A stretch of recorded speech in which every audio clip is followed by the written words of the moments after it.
Well, hello out there everyone and welcome. This, as usual, is Make It Sparkle, your web video show that celebrates all things good. Basically, what you do in your world to make everyone else's that little bit much better. And it's coming to you from Multivision London. Today, we're coming to you from the beautiful Canary Wharf. Canary Wharf is London's busy and main financial and business district, filled with skyscrapers and state-of-the-art edifices, restaurants and shops. Notable, of course, is number 1, Canada Square. Canada Square Park hosts summer concerts and winter ice skating rinks, among other attractions. This area bustles both during the day and night and epitomizes the modern notion of 24-hour life, fast becoming the norm in urban cities worldwide. Canary Wharf is about 16 million square feet of office, retail and outdoor leisure space. Around 105,000 people work in Canary Wharf.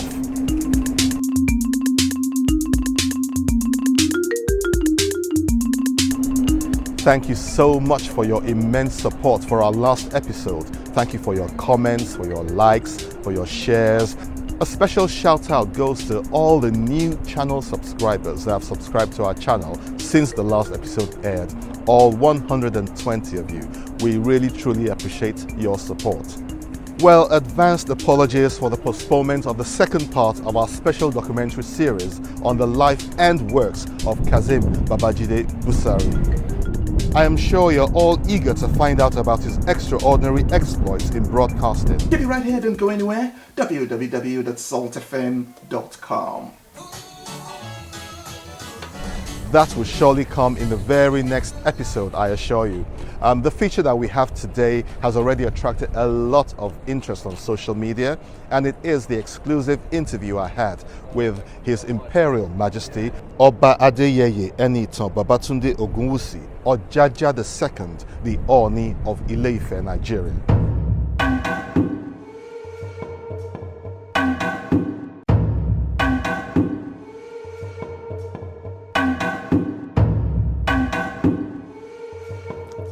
Ife, also known as Ile-Ife, is an ancient Yoruba city in the southwestern part of Nigeria. It is located about 218 kilometers northeast of Lagos in present-day Osun State. Originally founded around 500 BC, it is the oldest Yoruba city with an estimated population of over 500,000 people. Myth, legend, history and science all point to Ile-Ife as the birthplace of all creation, with a rich history, culture and personality to match.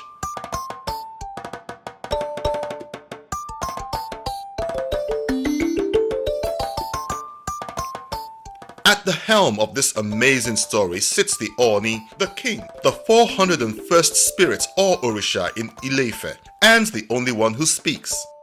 His lineage is derived directly from Oduduwa, the creator. The present ruler is His Imperial Majesty Oba Adeyeye Enitan Babatunde Ogunwusi, Ooni Ojaja II.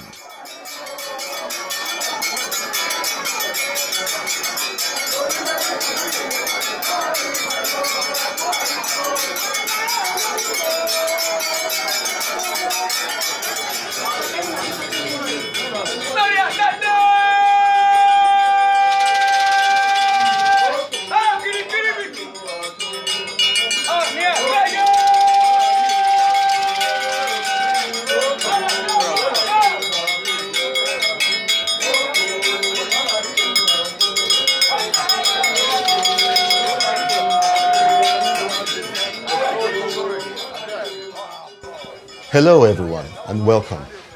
It's my pleasure, my privilege, it's an honor for me to be in these rather plush, posh surroundings with no other than a man who was probably born and destined to lead his people, and who dedicates his life and work, young though he still is, to world peace and unity, and to the betterment of all humanity. who, through the very office he holds, is the very proud and jealous custodian of the rich and aged culture of his people, the Yoruba.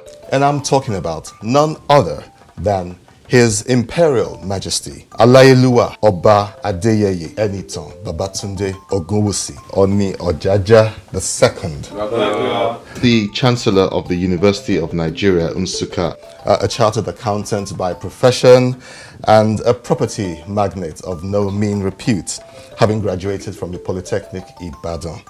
He ascended the throne of his fathers on December the 7th, 2015, after a strict selection process, emerging tops, of course, among numerous others. And he has reigned with dignity, kindness, openness, and with a modern progressive focus, drawing attention once again to arguably the richest fountain of culture and history in all the earth. Kabiyesi, sir, as a young man growing up, could you have ever imagined that in your wildest dreams you would have now become exalted to the position you now hold? Well, to the glory of God, it's not by might nor by anybody's power. Kings are not made, they're born. And to the glory of God, I'm very fortunate that my Creator chose this path for me. And actually is the one that has been leading me. And he's the King of Kings. Well, many signs before I was born, many signals after I was born, and but I never allowed that to get to me. I kept very focused and doing what I'm supposed to be doing. But at the appointed time of God Almighty, He called me to come to the throne, and here I am. I can't resist it, but to be of service to Him and the entire mankind. The world is a very complex place right now, and the major problem of that complexity is the issue of identity. Who are we, all of us, irrespective of the race, black, white, brown, all over the world? Who really are we? The major problem that we don't know is problem of identity. A lot of people don't know their root. They don't know their ancestral background, and gives them that opportunity to care less about fellow human being. Then this will result to war, attrition, maiming, killings, and all what have you.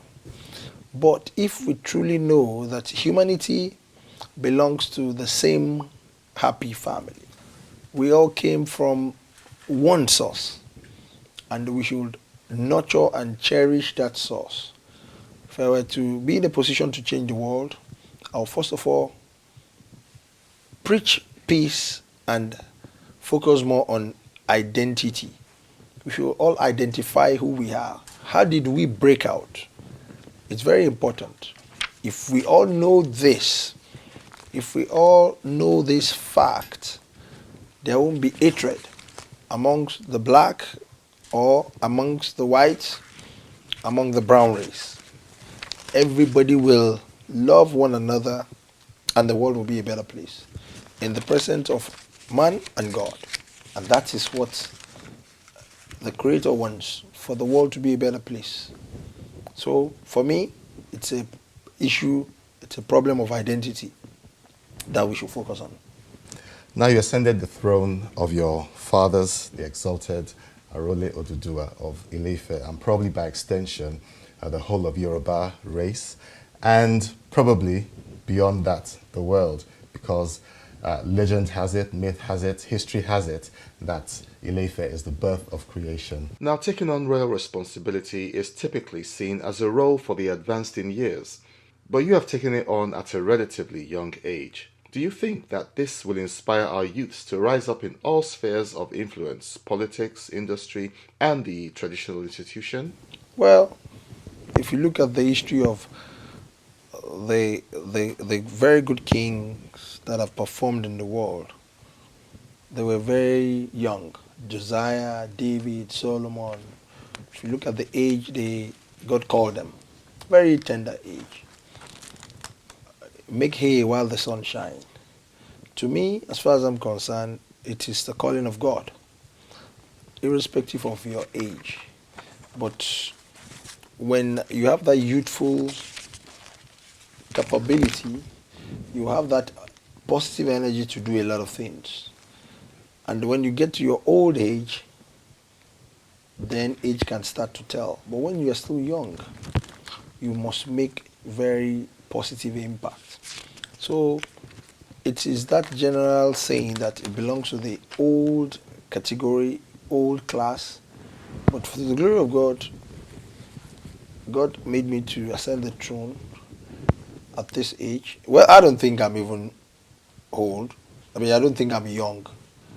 Some people that God calls at a very early stage, they always try to run away from it. You can't run away from the calling of your Creator. So to me, I think every day counts. It matters. And I must ensure that within the energy God has actually vested on me, I must add value on daily basis. So it's an advantage. To some elderly people, it's a disadvantage, but to me, it's an advantage. We have more young people in the world than old people. In the whole of Africa, over 60% of youths constitute the population of the entire Africa. In Nigeria, over 70% constitute the population of Nigeria. So what are we talking about?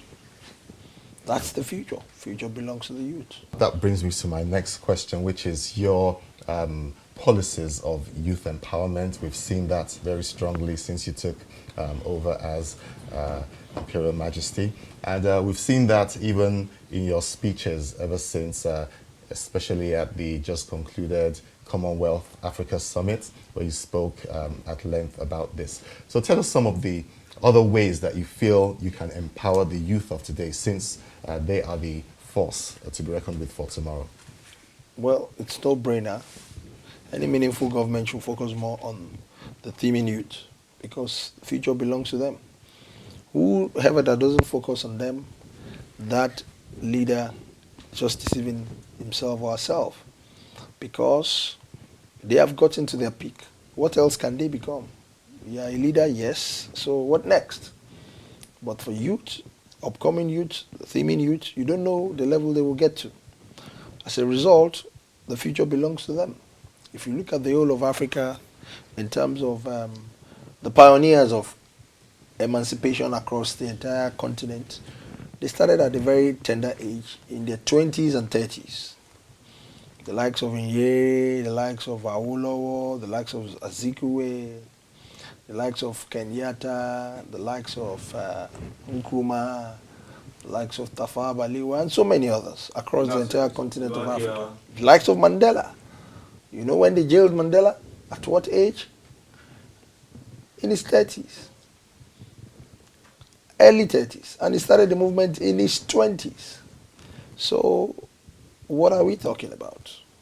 They should all know that the reformers in Africa started at a very tender age. So that focus should still be with the youth. The youth of nowadays, they don't want to ascend that responsibility. They don't want to take it upon themselves. But we need to let them know that the future belongs to them. They have the largest demography. They have the largest category of the force that will move not only Nigeria, but the entire continent forward. So I breathe the youth. I wake up to think of them. I sleep. The throne belongs to them. You can see everybody around me. So it's my joy, it's my passion to let them know that future belongs to them. But what is perfect in life that gives every understanding in this world is peace and love.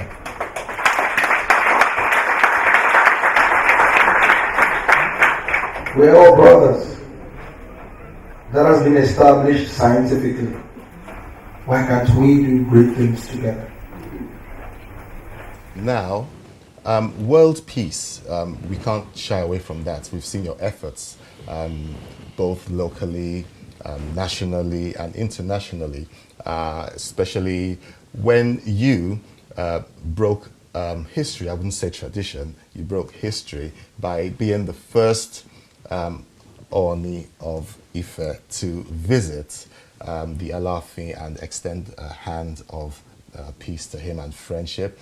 Also with bringing world leaders, no less than former head of state and a Nobel laureate winner together, which nobody thought could happen. So it seems as if peace among men and internationally is your forte. What inspires you in that way, sir? Without peace, there can never be progress. It works together. Unity, love, peace, and progress. It's a trend. If one is missing, you won't get to the other level. So for me, that's my watchword, and I will never ever change. For me to be bringing them together, it's not by my might at all. But I'm an advocate, a strong advocate of peace. I can do anything to continue to focus on that mantra.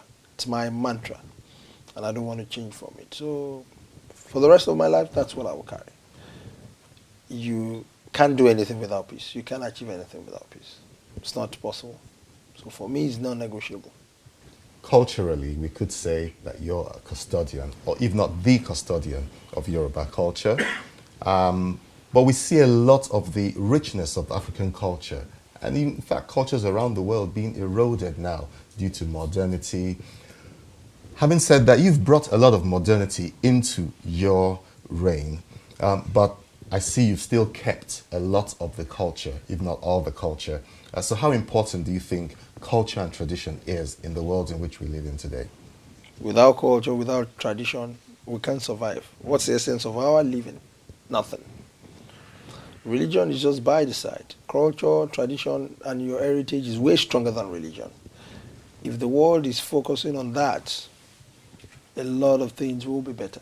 Culture, tradition, and heritage defines who you are. And I mentioned to you earlier on, we have problem of identity all over the world.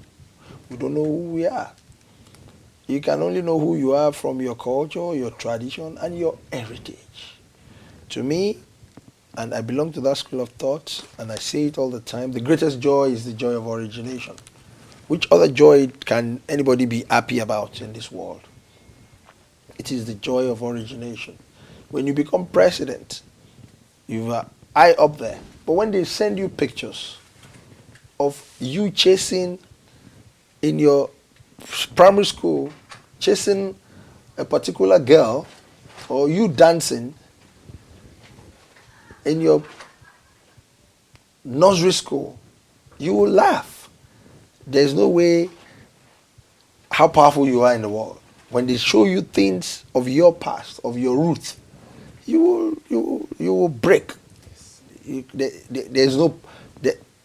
I've never seen such a powerful person in this world that they will refer him or her to his past in a very, very funny mode, in a positive way, or even negative way.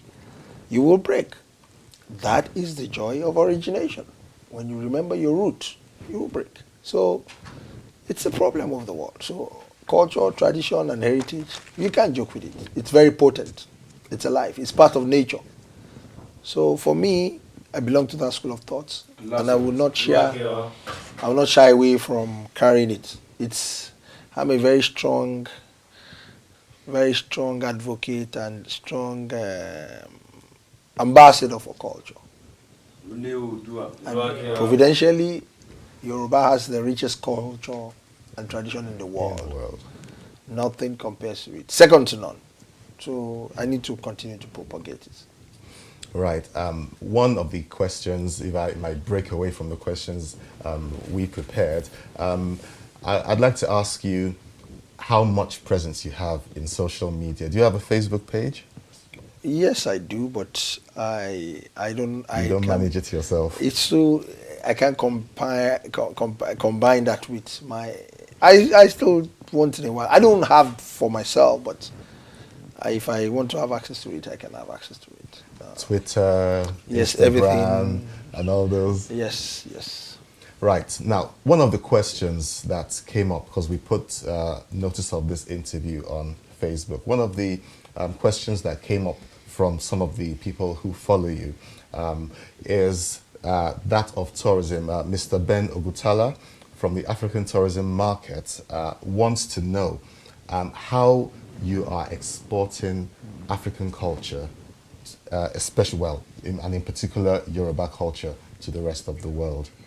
And when you're going to come on board as a strong patron of African tourism. We just exported one to United Kingdom now, and the whole country felt it.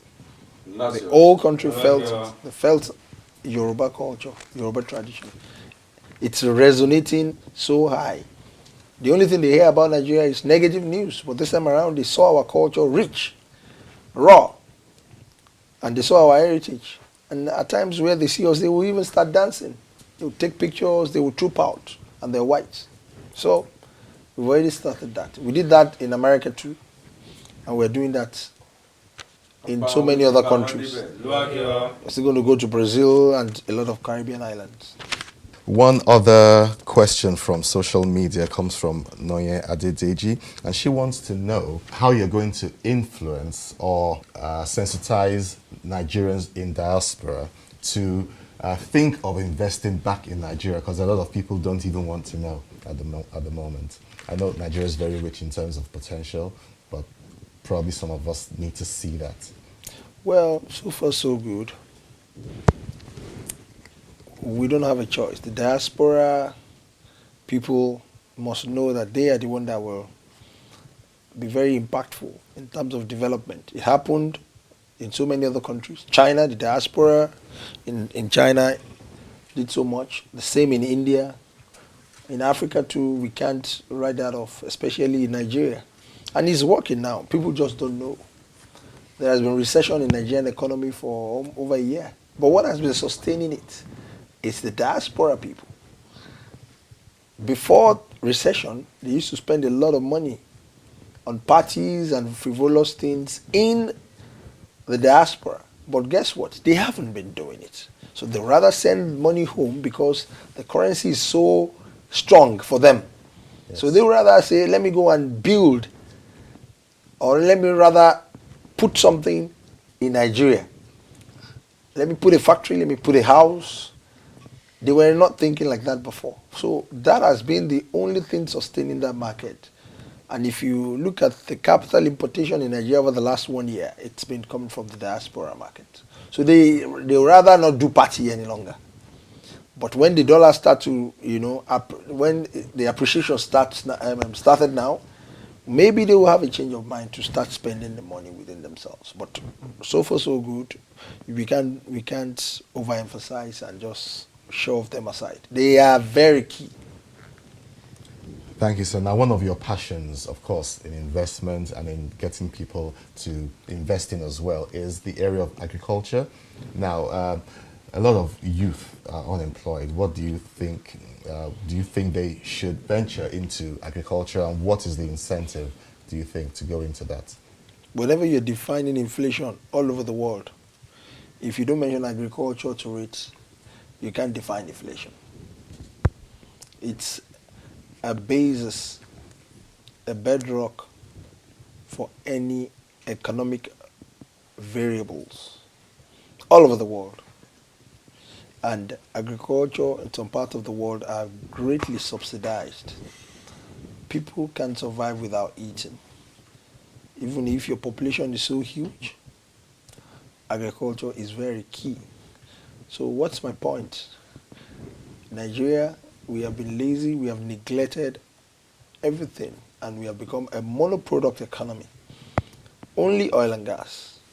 And the flag of Nigeria is green, white, green. And what does it stand for? Agriculture, peace, agriculture. Green, the first one, agriculture. The one in the middle, peace. The third one, agriculture. There's no oil there at all. Not at all. I've mentioned that before. So my point is, we can't survive without it. So we are now going back to the basics, going back to for the cocoa revolution, helping hundreds of thousands of youths to go back into farming. We have different products and programs, and it's working. We are very proud to say we are very practical, and it is working. So we will keep improving on it. So we can't do anything meaningful other than agricultural revolution, and we are doing it. And so many others are taking a toll on that. All right, we can't leave you, Kabiyesi, without asking what you do to relax. What's your leisure activity? Not anymore again. It's just maybe when I'm praising God, and when I'm with people, I love being in the midst of people. There's nothing I don't know how to do anyway. I like to do almost. I'm a very inquisitive child ever since I've been growing up. There's no sport that I don't know how to do. But unfortunately, there is no time for that. So the only thing is just to spend more time on philosophical things. I like to, spend times on philosophies of this world. So that relaxes me. Then what message do you have to the international community who might look to come to Nigeria, Ile-Ife and stuff? Probably just briefly, sir. Well, what I would just say is, the international community, it's an appeal for them to stop seeing Nigeria and Africa as a whole in a negative light and negative perspective. They are not doing justice and any justification. We have more positive things in Nigeria, Yoruba land, and every corner of Nigeria than the negative things that comes out of the country. The developed world is developed already, and that's why they are called developed world. We are developing country. The future belongs to us.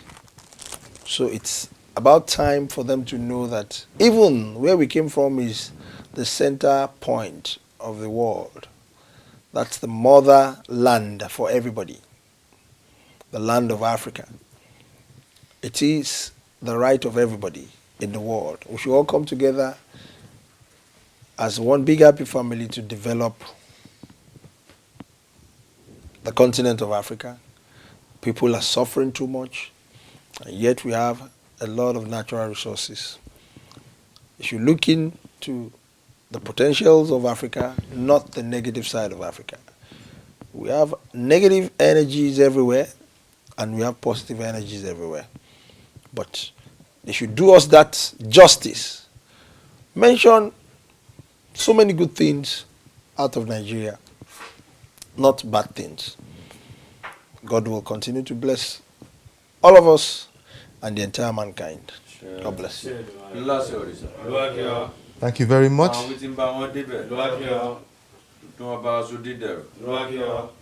Well, I've been speaking with His Imperial Majesty, Oba Adeyeye Enitan Babatunde Ogunwusi, Ojaja II, the Ooni of Ife. Thank you for having us. Thank you for taking the time out to explain a lot of the burning questions a lot of Nigerians have about you, about your office, and what everything entails. Thank you.